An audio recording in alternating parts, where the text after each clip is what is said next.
Qué lindas. Estamos con el doctor Domingo Martínez, nefrólogo. Y vamos a hablar, doctor, bienvenido a este espacio. Gracias. Vamos a hablar De las de las enfermedades crónicas renales. Perfecto, así es.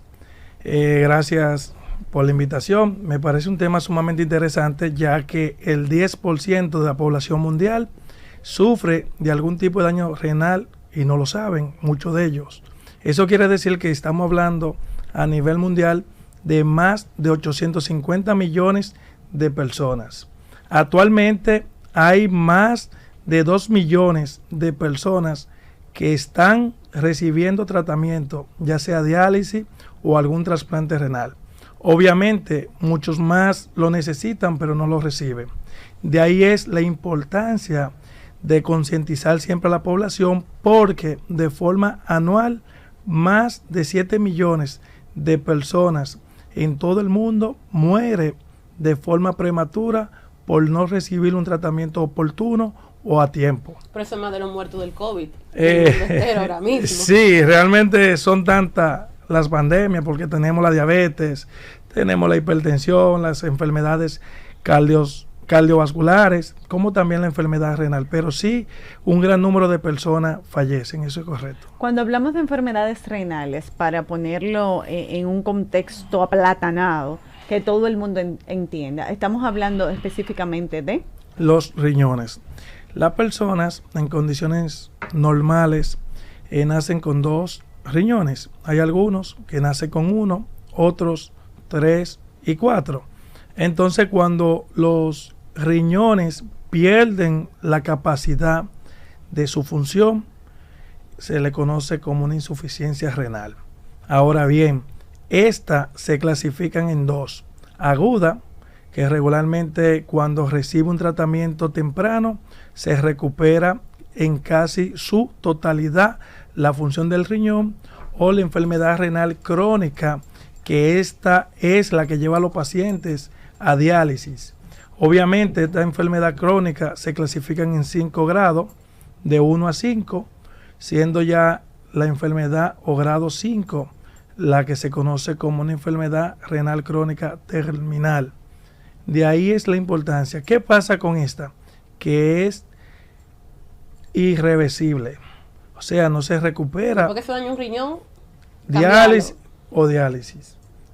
Tanto trasplante como la máquina que se conocen, que los pacientes que están en hemodiálisis.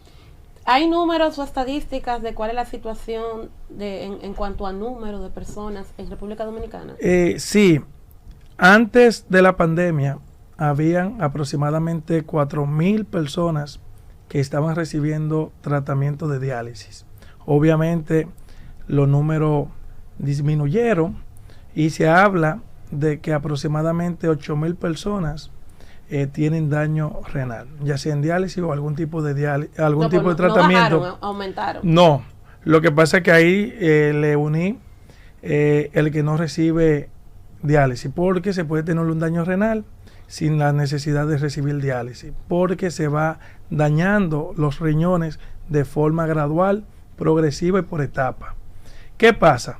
Bueno, en cuanto a los síntomas se conoce como una enfermedad silente. Eso quiere decir que más del 90% de la función renal debe de desaparecer para que algunas personas comiencen a presentar síntomas, de forma que la persona se encuentre en una etapa asintomática, y cuando llegan al consultorio muchas veces no hay mucho que hacer. Doctor, pregunta.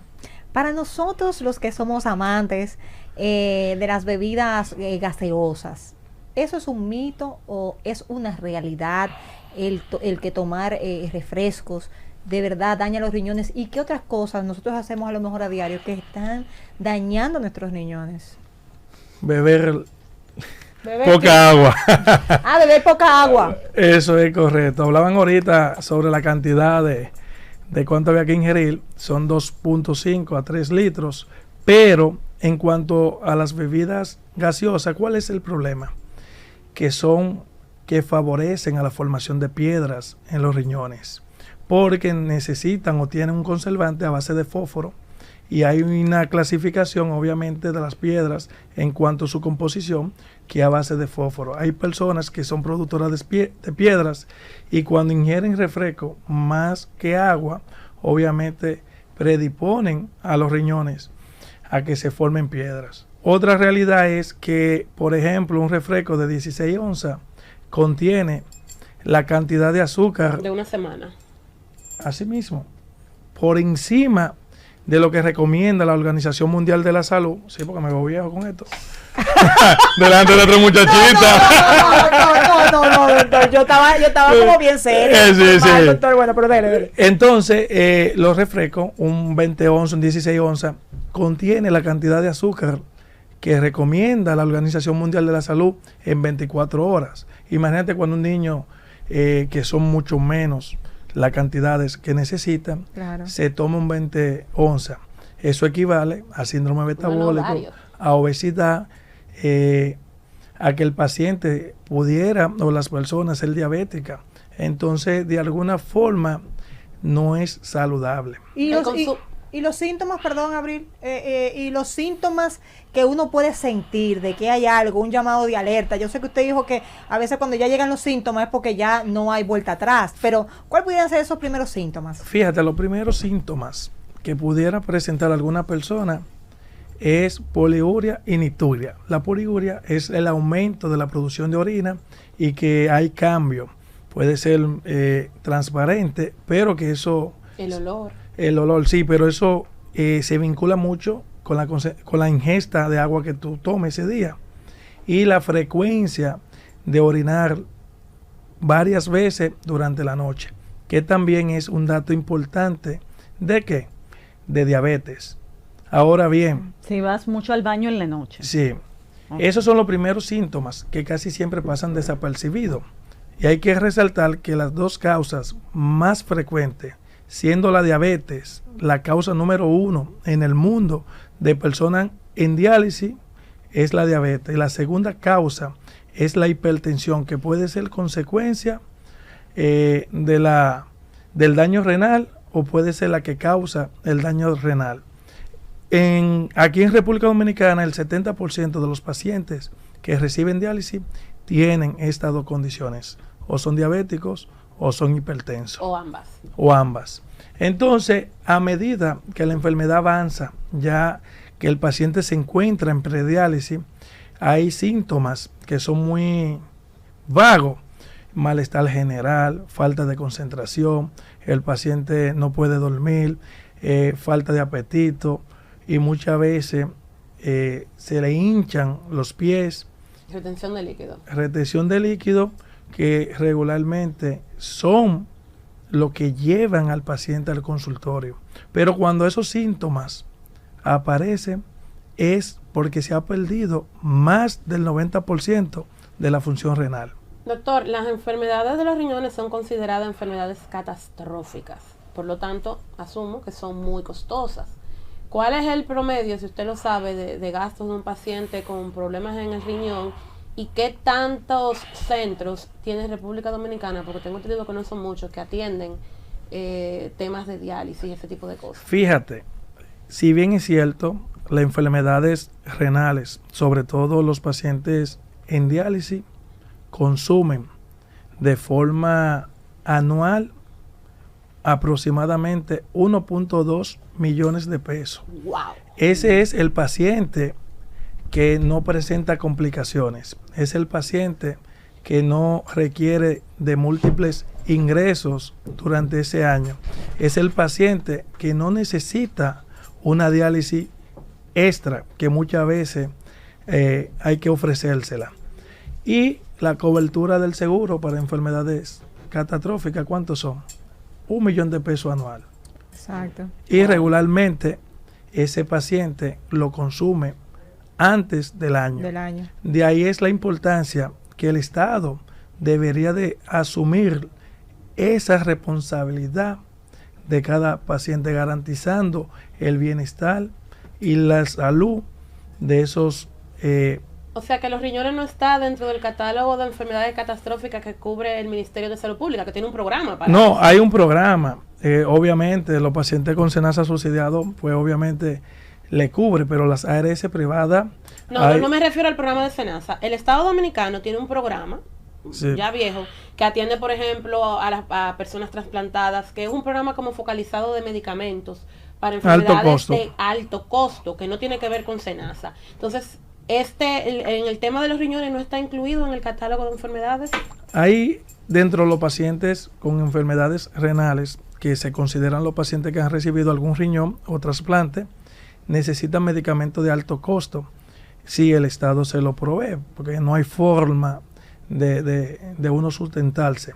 Ahora bien, lo que yo trato de explicar es que no debería de existir las compañías quizá privadas que brindan los servicios de diálisis, porque de hecho el que dializa en una clínica, en algún centro, prácticamente lo que hace es una obra de caridad, porque el pago es muy, pero muy poco en relación a lo que debería de pagarse. De hecho, en Haití se pagan $200 una diálisis. Aquí no llegamos ni a $100. Entonces, por eso quizá son muchas complejidades dentro del... Doctor, pero hemos hablado lo negativo ya cuando a lo mejor ya se llega a la situación, pero ¿qué podemos hacer como medida preventiva? Es muy importante, de verdad hay que tomar conciencia. La situación de los problemas renales, quien ha tenido un paciente cercano con problemas renales sabe lo que se sufre, sí, lo doloroso que es. Entonces uno muchas veces lo coge a juego y sigue bebiéndose su refresco y sigue, no, el mundo no se va a acabar, pero ¿qué podemos nosotros comenzar a hacer para de verdad prevenir? Fíjate, me parece interesante. ¿Por qué? Porque los riñones tienen 7 funciones en el organismo. De ahí es que la persona que conoce eso dice o compara todo lo que es caro. ¿Cuánto te costó esa brosa? Un riñón. Ay, pero es verdad. Es verdad. Siempre usan el riñón porque el riñón tiene unas funciones específicas en el organismo. Ahora bien, ¿cuáles serían las recomendaciones? Si tienes un familiar de primer grado que sufre de enfermedad renal, debe de tener consulta periódica.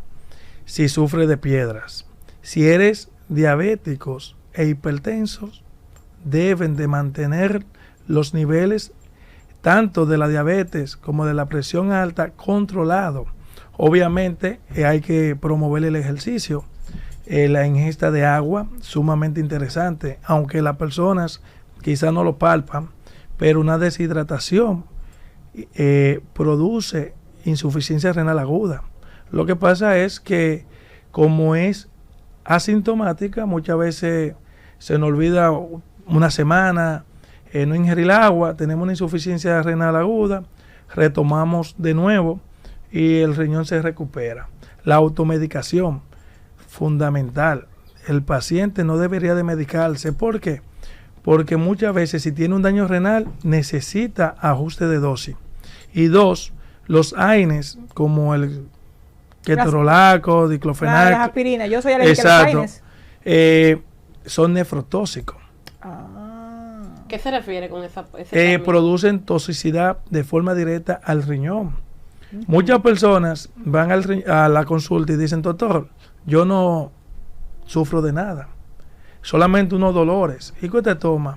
AINES, por no mencionar un nombre. Una marca, ¿sabes? ¿Y qué tiempo? No, cada vez que me duele. Y posiblemente ese sea la responsable de ese daño renal. Pero doctor, entonces ahí vamos. ¿No se supone que hay una recomendación que dan los doctores de beberse una aspirinita diaria, sí, para el corazón? Entonces eso va a depender, querida. Ahí entra el problema de que algo cura algo, pero entonces te daña otra parte. Fíjate, ¿cuál es el problema? Tenemos 3 hermosas damas. La pregunta es la siguiente: ¿conocen ustedes la función de sus riñones?